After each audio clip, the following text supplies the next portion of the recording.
Are you looking to buy or sell a home in Amarillo or Canyon? Natalia Weatherly is the real estate expert you need. As a bilingual, first-time homebuyer specialist and expert negotiator, she makes the process smooth and stress-free. But more than that, she treats her clients like family, ensuring you feel supported every step of the way. If you're ready to find your perfect home, call Natalia at Moreland Real Estate Group. You can connect with her on social media or contact her directly using the link in the show notes.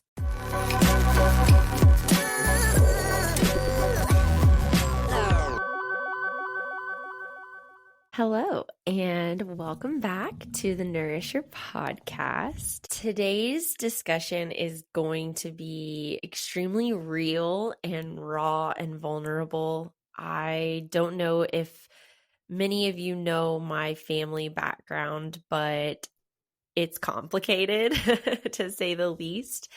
And I'm so grateful for my upbringing. I'm so grateful for my mom. It doesn't mean that it didn't come with its challenges, but there's so many good things that came out of the way I was raised in my family dynamic. And so I was really inspired to have this conversation with a woman who is very close to me. We are both from a small town America. She's been a mentor for me basically since I was 13. And we have very similar stories in a sense. And so obviously she was my first choice to have this conversation with. And so I'm just so grateful for her, her leadership in our community, and just an example that she is for all women, but especially young women. I'm so excited to welcome Dr. Liz Alaniz to the podcast. Liz, how are you today? I'm doing great. I'm so excited to be here with you and just talk about this such important topic that I think not a lot of people talk about, to be honest, and maybe sometimes has like a little bit of a negative connotation. But I'm excited to talk about this with you. Yeah, me too. I feel like it's so easy to discredit our childhood if it doesn't match like the quote unquote American family, you know. I do feel like the older I get, the less, I don't want to say shame, because it's not shame, right? It's just coming from a small town where people married their high school sweethearts and they have all these kids and their parents are still together. Those are the types of situations we grew up around. Right. And so whenever we don't have that dynamic, it almost feels embarrassing. And I'm so happy that I'm to a point where I'm proud of my family. I'm proud of our history and our story, because we're all amazing people. And so I'm glad that we're having this conversation, and hopefully it's an encouragement to people who maybe had a similar story, or young women who are going through it right now. Right. No, totally. And you're so right. You know, that American household where you have mom and dad and you wished you had that. But unfortunately for you and I, that just wasn't it. But one of the things that I love about us is that we used that incident in our life and we turned it into a positive, and look at where we are. I'm glad that we are at this point where we can say, I'm stronger because of it. So, yeah. And I think time, just like you're saying with age, you know, you look back and you think like maybe that was the best thing that could have happened in my life is my parents' divorce. And maybe I am who I am because of that. And so I do credit a lot of, you know, my upbringing to my success, because you're built different after that. You're built different. Yes. Like you just become more of an independent person.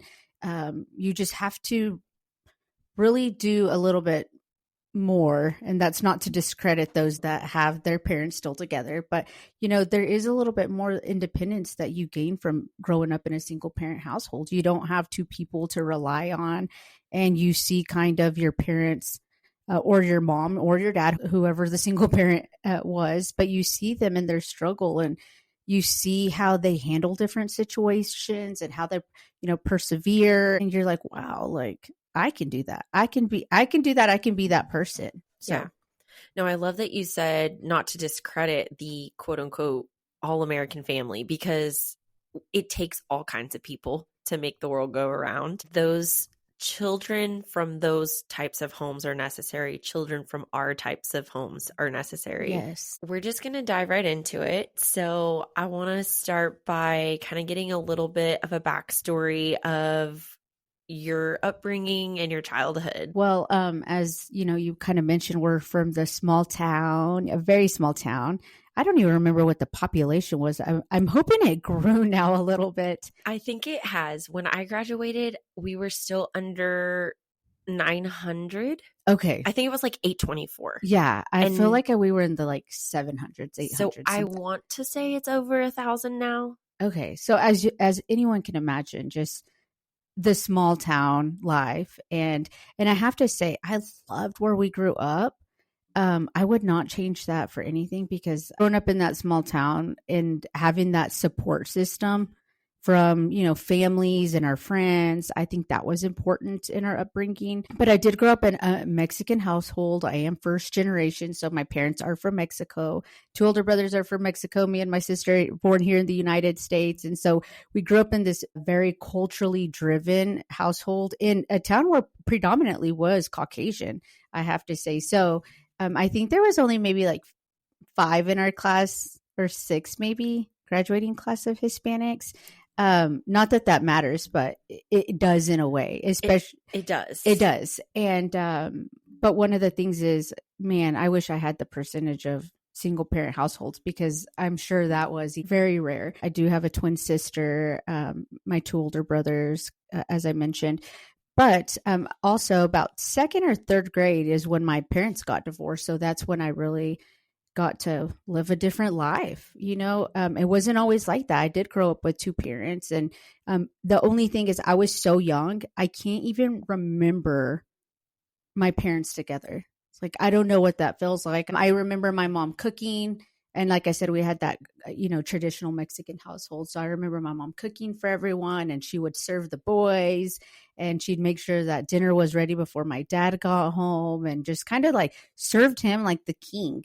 And so I remember things like that. I remember a really happy home when I was smaller. And then, of course, when through the divorce is when I think just everything shifted for me, because I didn't even know that my parents were getting a divorce.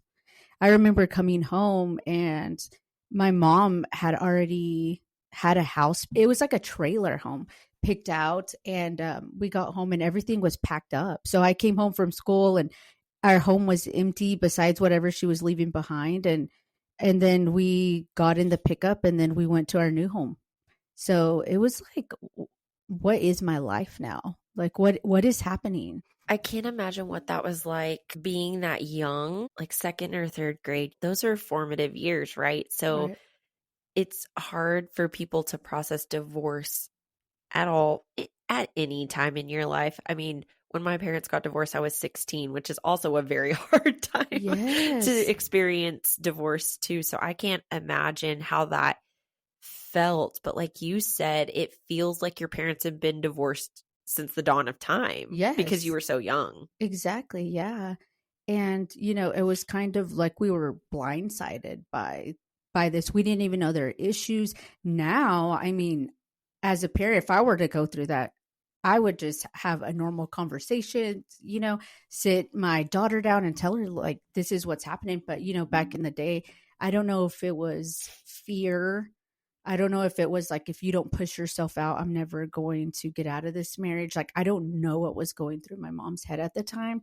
But it's not for me to question her. I think that's what I've been doing a lot of reflecting on. When my biological dad came into my life, I was getting bits and pieces of information from his side that I didn't ever ask my mom about, because it's just been me and her. Then I would spiral almost and think, well, why didn't they do this? Why didn't they have this conversation?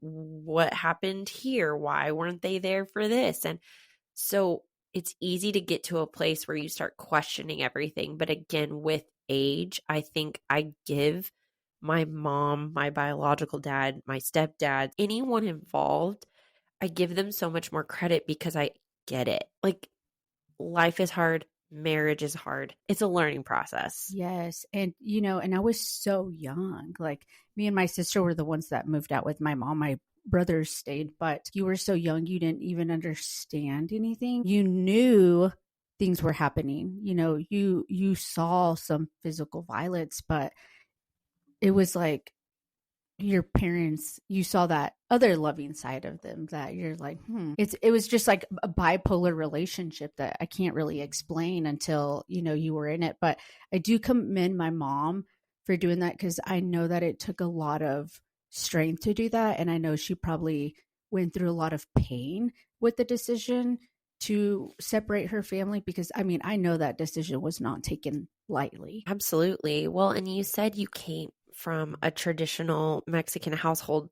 So I want to touch on that a little bit more, because how hard that must have been for your mom to make that decision, because it isn't a common dynamic in the Mexican culture. Have you talked to your mom about what motivated her to make that decision and kind of take your family in a different direction?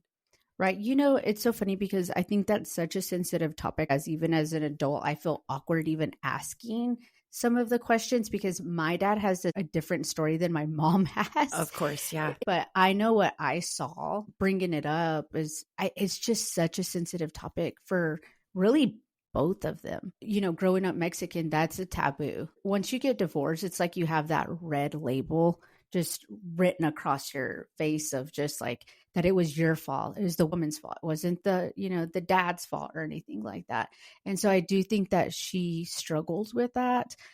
I know there was like comments made, conversations had about her because she made that decision. And a lot of them are like, she could have stuck it out, like stick it out. But no one knows, like you said, everybody's home is different. Nobody knows what happens behind closed doors and how that marriage is specifically. That's why I try always not to judge relationships, because I don't know what people are going through behind closed doors, For sure. We will have an episode where we kind of dive into divorce and the courage and the pain, but also the positive side of divorce. Also, I think that is important for all of us to remember. And then especially when it comes to our parents, because now that we have been married and we're older and we've gone through similar life experiences, I could never judge anyone for the struggles that they're going through, because even if I do know a little bit of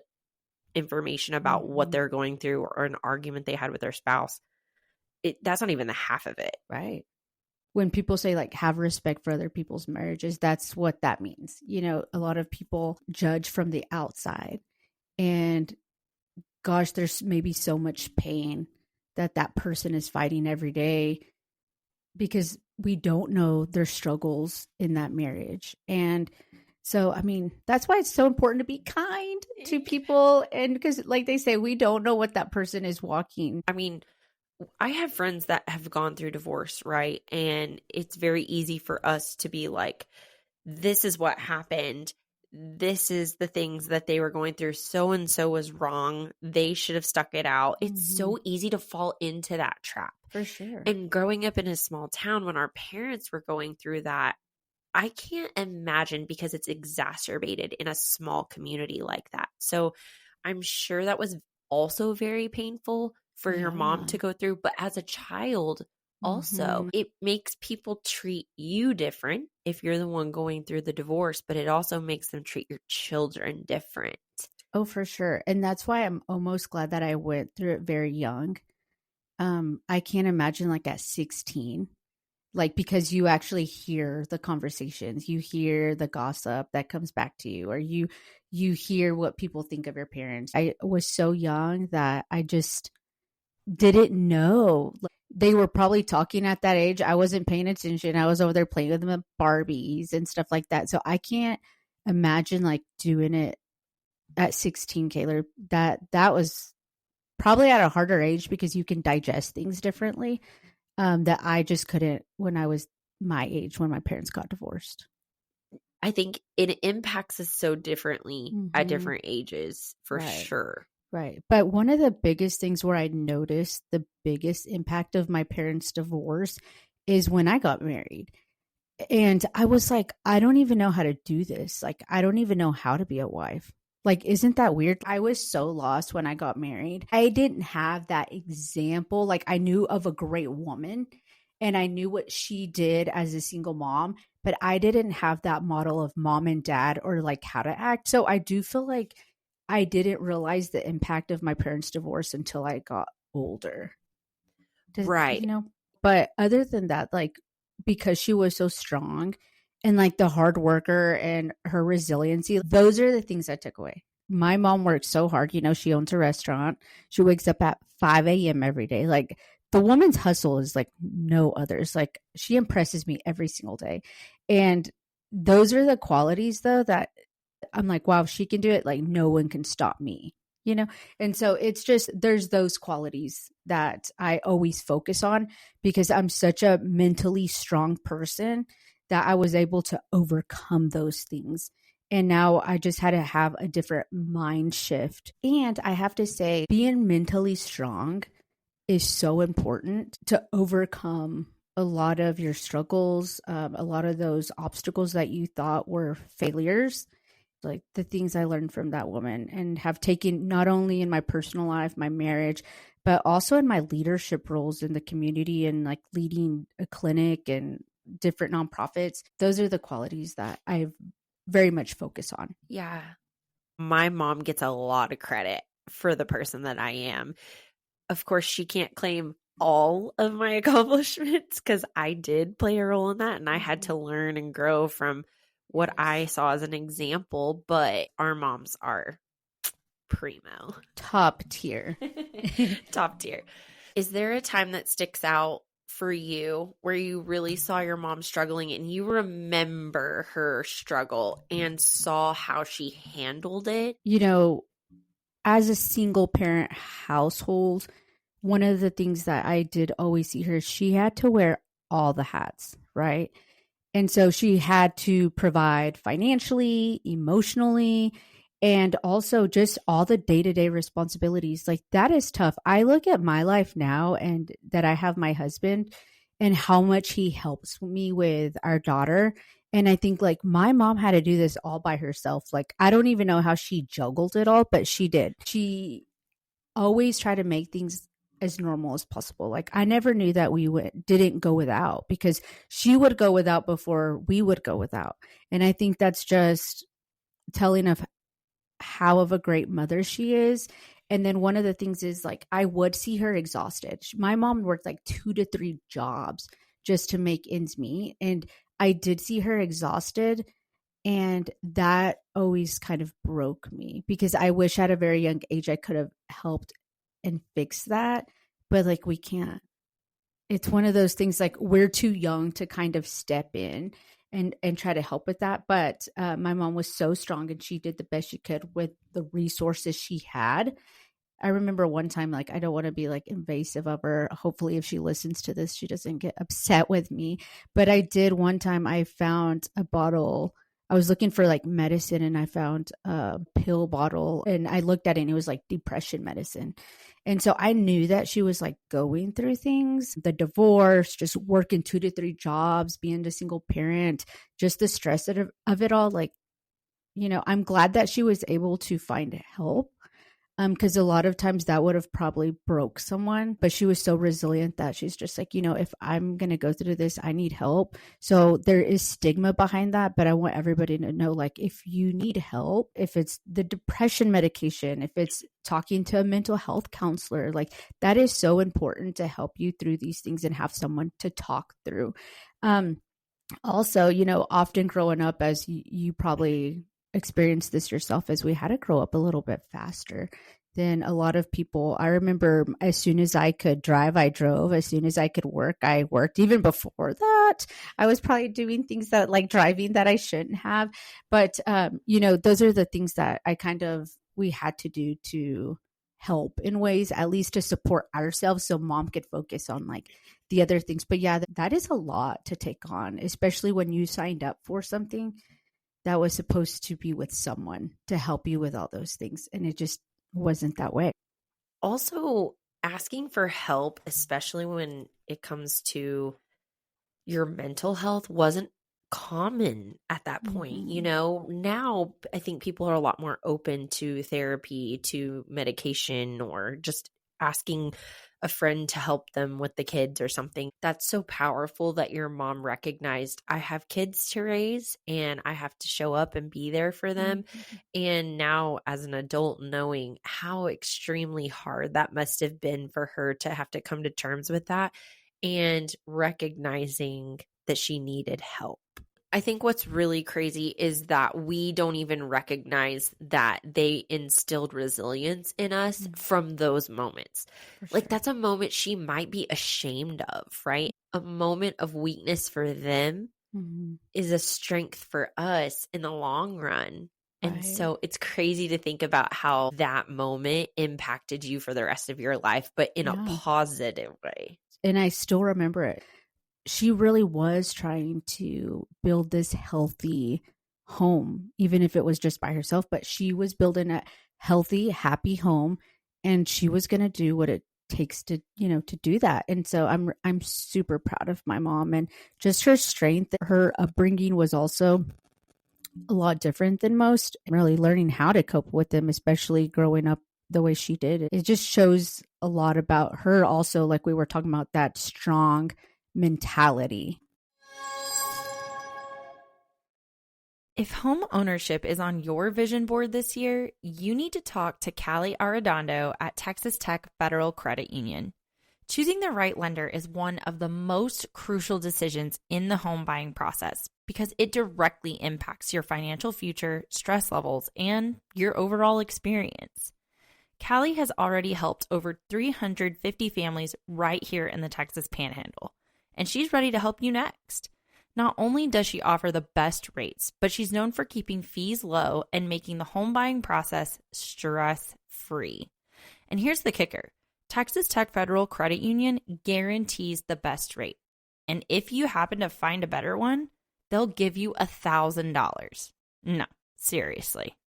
If you're ready to make your dream of home ownership a reality, reach out to Callie Arredondo. You can find Callie on social media at Mortgage with Callie or complete an application using the link in the show notes. So transitioning into when you were leaving your household, what do you feel like was your mentality coming out of a single parent home into adulthood? So I definitely think that not only growing up single parent household, but also being first gen, like I never really had someone to kind of hold my hand. We didn't have a manual, to walk us through things. And you become so resilient, you become independent, you become self-sufficient that when I transitioned into adulthood, to be honest, I was living in survival mode. Like I already had that drive within me. And so when I, got out of college into adulthood, like I knew what I needed to do to be successful. I don't think anything prepares you for college. Let's be honest. Yeah, nothing.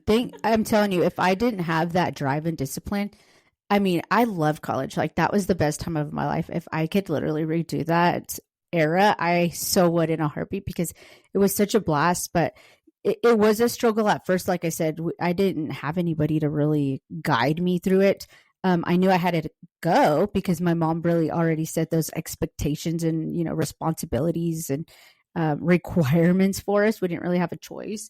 But when I was in it, I kind of had to navigate that by myself. So again, navigating life differently, independently. I'm so glad that, again, I grew up the way I did because I felt like I was already ready for a lot of those things. Yeah, for sure. I think, it's just ingrained in us. Exactly. And that sense of independence, that sense of if I don't show up for myself, then how do I expect anyone else to show up for me? And so going through college, very similarly, I had to have a job. I couldn't rush because I couldn't afford it. My mom couldn't afford it.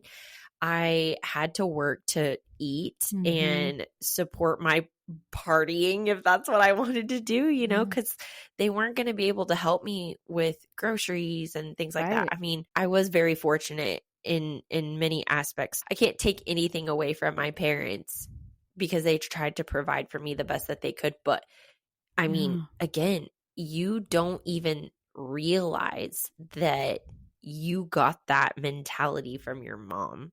Yeah, no, totally. And so I was the same way. Like I had to work, I had to pay rent, or initially, like, of course I lived in the dorms and then I transitioned out. But I remember struggling so bad. Like I was like, oh my gosh, how am I gonna eat? So I did what it took. Like there is no shame in my game. Like I worked a lot during college, but I also made sure that I maintained my grades because again, that self-discipline, I was afraid to get B's. I am a little bit still that same way, very competitive. But it's those things that are engraved in you from such a young age, from again, seeing our parents raise us in such a way that taught us those qualities that we're now taking into our careers and our lives. And they're so integral in our success. One of the things that people always ask me, like, what drives your success, or like why have you been successful, and I always say it's because of discipline. And so I think that is really actually one of my biggest strengths. I've never needed someone to kind of constantly remind me to work hard, to stay focused, or do the right thing. I learned really early on to hold myself accountable. And so now I've just been, taking that on into my career, into my leadership. And I like to mentor young girls about that all the time and just tell them, like, big sis talk right now: be a leader, hold yourself accountable for things, be resilient. It's just those things that I like to also speak life into young women about that. Yeah. I mean, because just looking back at where you learned that from, I mean, you didn't know that your mom needed help. And it's also not something that's just so black and white. Like, hey, what did you learn from having a single mom? Like Right. those aren't things that we just put down on paper. Like, from having a single mom, I built resilience. You Yeah. don't realize you're building that Right. until you come into your own. And so I'm glad you're teaching that to young girls. We grew up around strong women, whether they Yes. believe that about themselves or not. Those women are unbelievable. And the fact that they were able to raise children and provide for us, and also that we turned out to be such good humans, I think. Those are just things that we need to reiterate to younger women and the generation coming up. Right, exactly. And one of the things is I always remind people is, because I know me and you and our parents, they didn't grow up with a safety net. I always tell young women, like, make sure that you have your own safety net for yourself. And I think that's so important. And really, to be honest, I've carried that into my marriage too. I mean, that could be a positive or negative, but to me, I find that a positive. And to be honest, my husband does not mind that I'm very self-sufficient and also bring in an income into our household. I think that he's always really pushed me to that. And I am thankful. Again, I do have to give a plug for my husband, because he's kind of taught me that, being provided for is okay. Being taken care of is okay. Because I'm telling you, at the beginning of our marriage, I was like, I don't need help with that. Thank you very much, though. I very much appreciate it. And, he had a conversation with me and he's like, I need you to need me. I need you to ask for help, but I'm just not that person. And so, I mean, I know that he's there though. And that's comforting to me. However, like, I want to make sure that, God forbids that if it goes left, like, I'm going to have my own back. That's what I'm trying to tell these young women, is that be your own safety net, especially initially in your life. Make sure that you have your ducks in a row, whether it's getting an education, whether it's branching out into the community and putting yourself in, tables where your voice is heard and people know your name and things like that. So I think that's so important, especially in young women, to do. And the fact that you have a daughter now, your upbringing is going to impact her. in so many positive ways because you know how to show up for her, but you also learn so much from your mom and your parents and the divorce.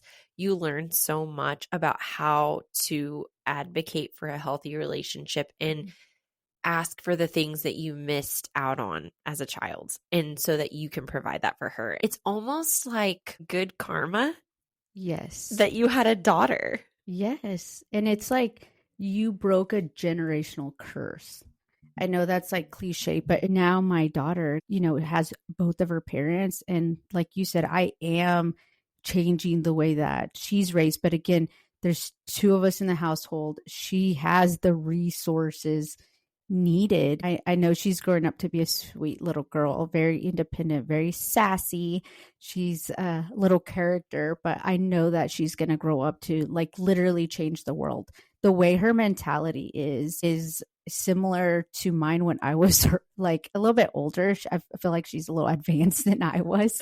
I don't know if it's because I was like in ESL until like second grade. I don't know where that comes from, but she really is such a self-sufficient little girl. And I'm so glad she is like that. I'm glad that I'm setting that example for her. I think that's so great, though, that she's picking up the resilience. She's picking up the independence, the self-sufficiency. She's picking that up from you, but she also still has the influence and the positive relationship from her dad. It's crazy that people assume that kids like Cammie only turn out the way that they do when they have two parents in the home. Because Right. Cammie is a mini Liz. She is. So, I mean, you picked up those same qualities coming from a completely different family or a completely different household. People are so shocked all the time when I'm like, oh, this is what my family dynamic was like. This is how all the pieces of the puzzle fit together. And they go, I had no idea. That's crazy that your life was like that. And I'm just like, yeah, because I learned so many great qualities from that environment and from my mom. You don't have to know what my childhood was like to know that I'm an independent, strong, resilient person. I love that Cammie has both of her parents, but I do love that things that you learn from your mom, you're passing down to Cammie as well. And she's not having to go through the same experience as you to receive that. Right, exactly. To be honest, that makes my heart happy. You touched a little bit on how you feel like your upbringing influences your marriage today. I want to dive into that because I'm curious how you recognized that you didn't have all of the pieces per se, and how to show up in your marriage and also ask for the things that you were missing. So how do you feel like it's influenced your marriage through the highs, the lows, and throughout the last 10 years? Right. Well, I do have to preface and say that open communication was probably the most important. And, I have shared that piece with my husband is like, I'm sorry, I grew up in a single parent household. I don't remember my parents together. And he grew up in a family that had both of his parents married. And so our dynamic was completely different. But I feel like having that open communication with him, he knows why I am the way I am. At the very beginning, he's like, you're either like fight or flight. I would argue about different things because my perspective was different on things. But now we're how to work to be on one page. And to be honest, marriage is something that's obviously really hard. I mean, we have to work at it every single day to like each other and to love each other. And it's not always easy. But I think just having that open communication and just letting him know, like, I don't really know how to be a wife. I just want you to know, but I hope that you take this journey with me. Hopefully it's okay. And I mean, at first I didn't even know, I'm like, okay, when's dinner? When do people cook? Okay, do I need to make breakfast? Like, does this man need to eat? I don't know. I'm so used to just doing it yourself, just being so independent. That's such a good point because we had to be independent and we had to take care of ourselves. When you feel the need to take care of someone else, and I can't relate on the child piece of that, but just being in a marriage, you feel like it's your responsibility to take care of someone else, but Yeah. also you don't know how. Right. We've been looking out for me, myself, and I this entire time. Yes. And you add another body you have to feed and like think about their feelings. I've been having to deal with my own feelings, and then they want to be like, let me tell you about mine. And you're like, whoa, hold up. Like, you'll be fine. Suck it up. There's a lot of different things that he's really mentally strong on, and I am. And I think that's sometimes why we butt heads. Anybody who says marriage is easy, that's a huge red flag for me because 100. I think mainly because if you're not married, you feel free to walk away. When you're married, it's like you have to work it out, right? Yeah. And going back to that generational curse piece, you know, like I remember when I was considering getting divorced, I was scared. I was so scared because I didn't want to fall into the pattern and I didn't want people to talk about me and I didn't want to be seen as a failure. I did learn so much from that and I gained so much from that, but I also wanted to change the way my life looked. And so, like, when people say marriage is easy, I'm like, huh? I know. I do feel like I do invest in it more because I do have a child.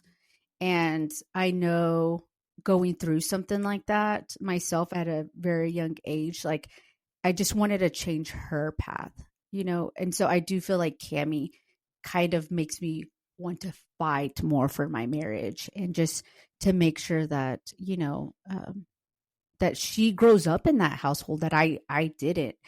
And like you said, I think it's difficult for people who, like us, who grew up in those types of homes to have empathy.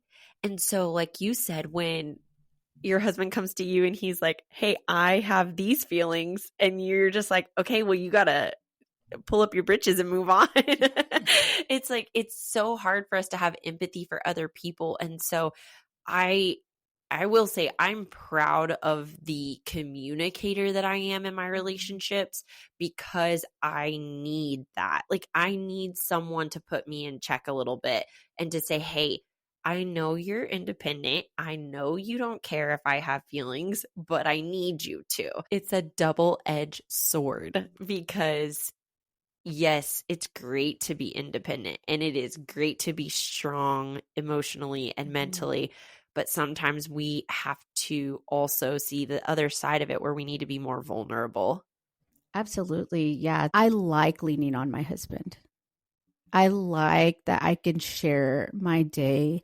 And I love that when he gives me guidance or gives me advice. Like, I love that. Like, I still need that from him. I do feel safe with him. And I love that Cammie gets to feel safe with him. And he's such a great provider.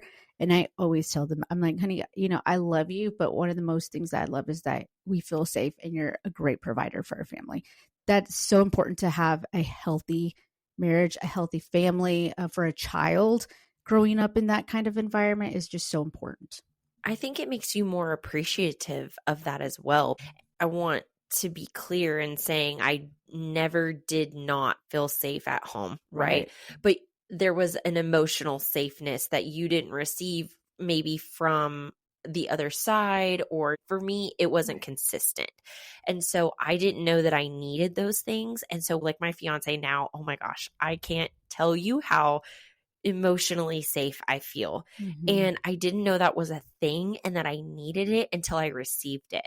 Yes. And so it makes me so much more grateful to have that in your marriage, to be able to tell your husband, this is what you provide emotionally and mentally. Thank you so much for that.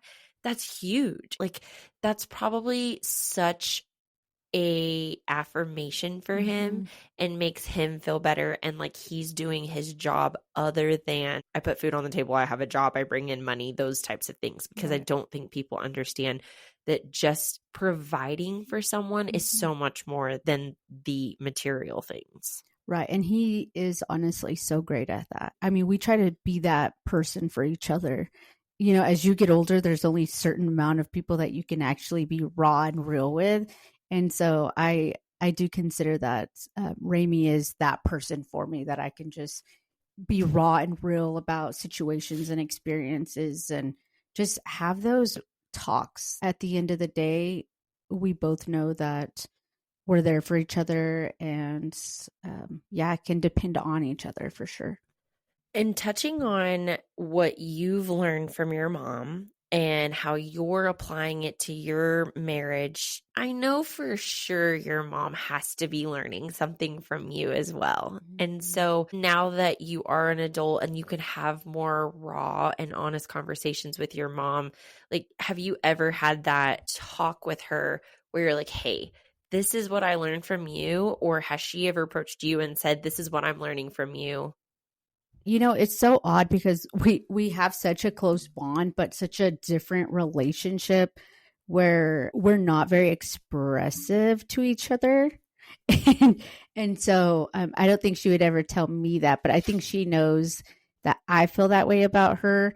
And I know in different ways she's telling me the same, but she does say, like, I'm proud of you.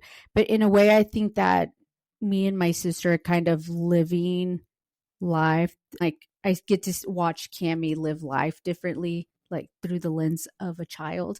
And I think that is very much so for her also. For me and for my mom, we definitely probably need to do that. We just show it differently. I don't know if that's also part of the Mexican culture, but we do have different ways of showing each other. We're not very affectionate, but I'm very affectionate with Cammie. And I think it's just part of her upbringing. But I know she's proud of me, and she knows I'm proud of her. And sometimes it has to be through a podcast or an interview for her to see how I feel about her, and how she raised me was so important, and how she did it, and her hard work, and just her being a boss babe. And she knows that I see those things, and I'm very proud of her. Yeah. I feel like that's something that I can always do better with, is expressing to my mom how proud of her I am. I can think of a couple of times where my mom got a promotion at work and I was like, I'm proud of you. I can't imagine what that feels like. Like, what if Cammie said that to you one day? I know. And Would she you just does. bawl? Yes. And I'm like, oh, she sees it. She gets it. And I think that's something that I really love to do for my mom now that I'm an adult, is to validate her on her strength and what I see in her. And also, not that I feel like it's necessary to forgive her, but when she feels like she did something that wasn't the example she wanted to set, or she apologizes a lot for our upbringing. And I'm like, you have nothing to be sorry for. Right. Like, I'm an adult now, and going through relationships, marriage, life in general, I'm like, you have nothing to be sorry for, because I know that you've been doing the best that you possibly could do, especially for my mom. My mom was a teen mom. I'm 32 and I can't even make decisions like I should be able to. So I can't imagine like being a teenage mom and making those decisions, or having to provide for other humans like that. It blows my mind. And so I think that's what I really love about being able to reflect on our past and our childhood, and saying, hey, it's okay. She told me the other day that I can't take credit for the person you are. I'm like, that's halfway true. Halfway true, because I learned so many great things from her. For sure. But I also grew from what I learned. Like, my foundation I grew from, but I couldn't have done that without my experience. Right. I think that's so important, the way that we were raised, the way we grew up. That was, like you said, the foundation of who we are today. Of course, we just had to take off and sprint, on our own. I think, our parents give us that little push, but it's really up to us what we make of our life, having that strong mentality and using the tools that our moms gave us. and then going out and implementing everything. I think that's with every child, like you hope to raise them right. And you hope that when they leave the house, that everything they've taught you, that they use those tools to be successful, make the right choices. That's our biggest prayer. And I think that our moms did that for us. I think, they would look at both of us and just, I know that they're proud and are blessed that we took a path of success. Yeah, for sure. And you got it just the same as someone who grew up with both parents. Yes. You can be just as healthy and just as successful coming from a single parent home.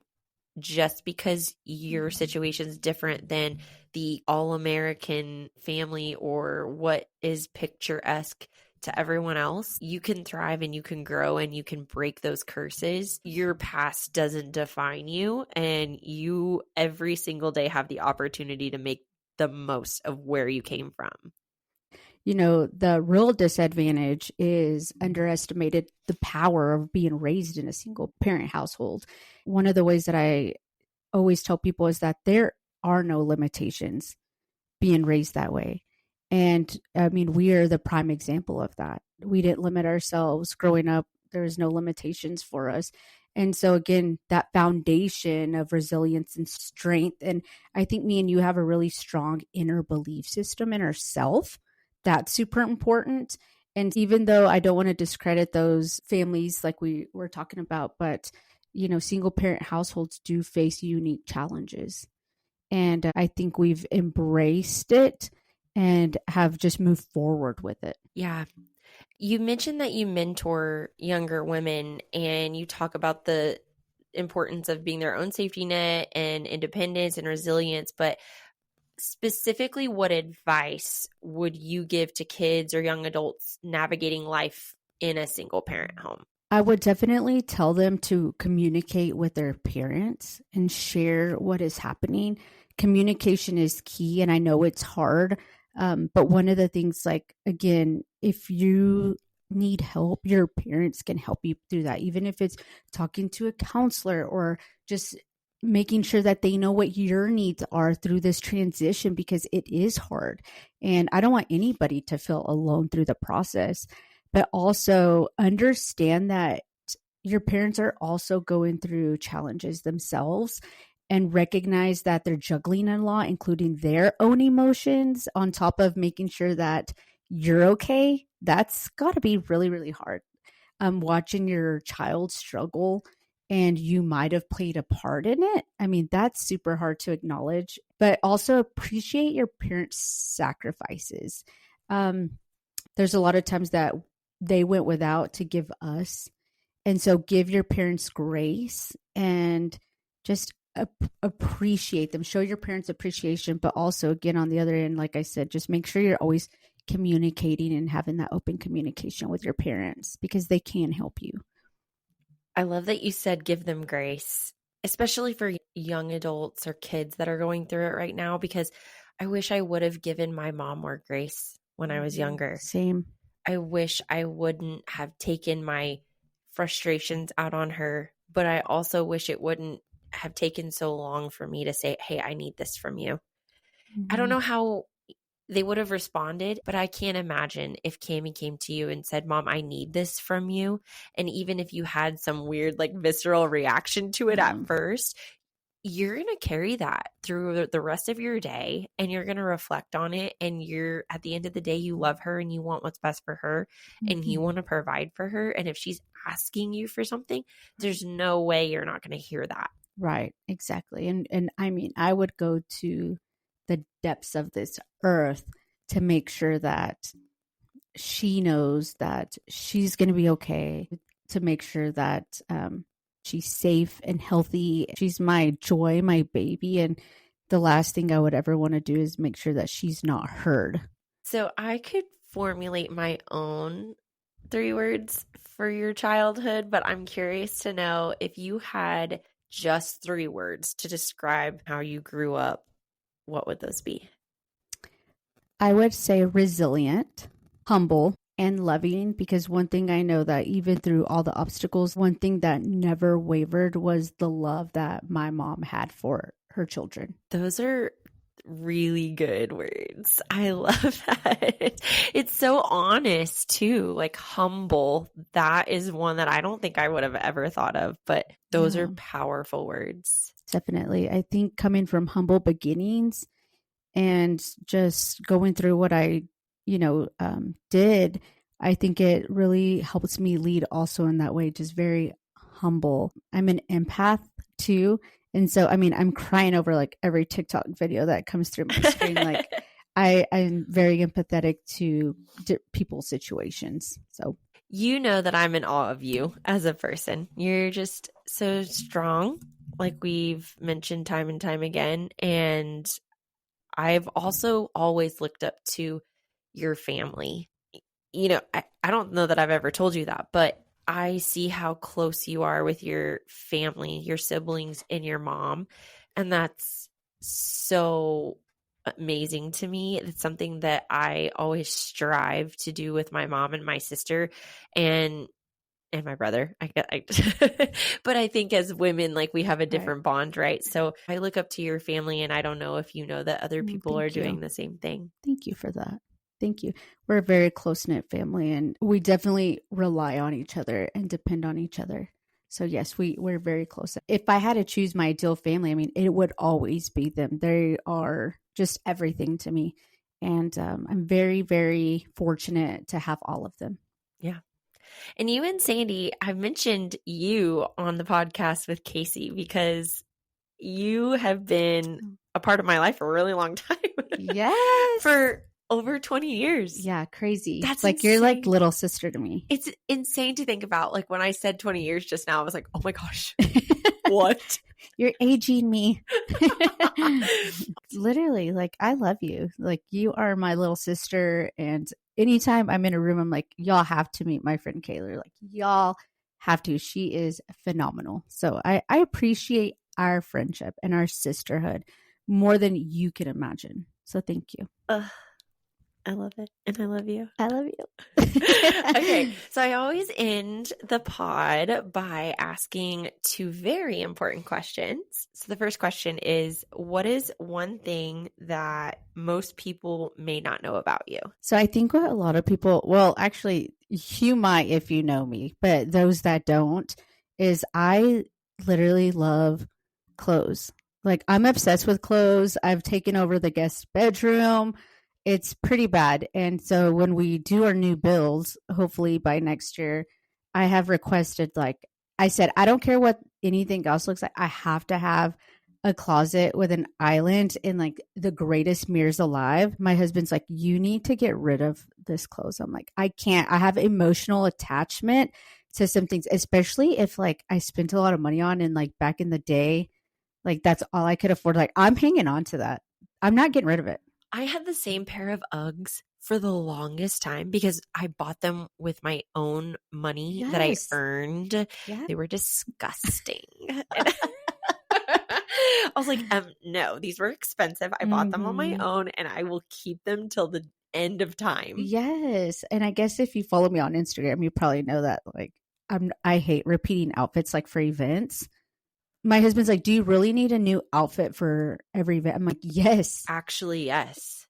For every trip, I need a new outfit because I need to shoot content or I need to take cute pictures. But yeah, I need new outfits. Like I don't ask for much. I just ask for that. I don't even care if I take a picture in it. I just know in my head that I bought this cute outfit because it makes you feel different, right? Like it makes you more confident whenever you love your outfit. Yes. You're like, I bought this for this event and I feel good and I'm going to look good. And yes. Who cares if my picture gets taken? I feel good. Exactly. And like something about like that fresh, new, crisp, just like getting it out of the package, like it's a drug. It is my drug. It hits different. Right? We're on the same page. I totally on the same wavelength there. Okay. The second question is, who are 3 women that you look up to or who inspire you? Well, one would be my grandmother that Celia that most recently passed away. We lost her on Christmas Day, but she played such a major role in my upbringing. Of course, my mom, and then of course my sister. It's like my top 3 favorite women because, I mean, obviously. That it's such a powerful list of women. And Sandy, I know she doesn't want to come on the pod, but I need to have her because she's super mom. She needs to do like a stay-at-home mom episode. We're going to do it. Sandy, you're coming on. Liz already committed you. Yes, like there's a lot of stay-at-home moms out there, and I think she could bring a lot of value to the conversation of what that's like. There's got to be things you're battling that you don't tell anyone about. My I know. Goodness. I'm like, how do you keep your sanity about you? And then like sometimes she even babysits Cammie. Literally, like I tell her, like, girl, you have to do self-care. Like that is so important. Stay at home with all those crazy kids and then watching my kid on top of it. That's like the most wildest out of all of them and gives the most attitude. Like, you know, it's crazy. Yeah. Superwoman. Sandy's definitely going to have to come on for sure. We should do an episode with our moms. We should. I think that'd be so fun. My mom would like take over the podcast. That's what I'm afraid of. As long as she brings delicious food. Yes. She can talk all she wants and I'll just eat. Right. I'll tell her to do that. I think there would be a lot of tears, but I do think it would be amazing. It would be interesting for sure. Okay, well, butter your sister up and your mom up. Okay, Lucy, Sandy, be ready. Thank you so much just for your insight, for sharing your story, because I know that's not always easy and it's not something we share with the world usually. Right. So thank you so much for just being willing to open up and talk about this, because I think it is so important, and it's important for people to realize that good things come from bad situations. Exactly. Thank you for having me. It's always a joy to see you and to just talk. Girls. Well, if you have enjoyed today's episode and you want to hear from more amazing women in the Texas Panhandle, be sure you follow along, comment, subscribe.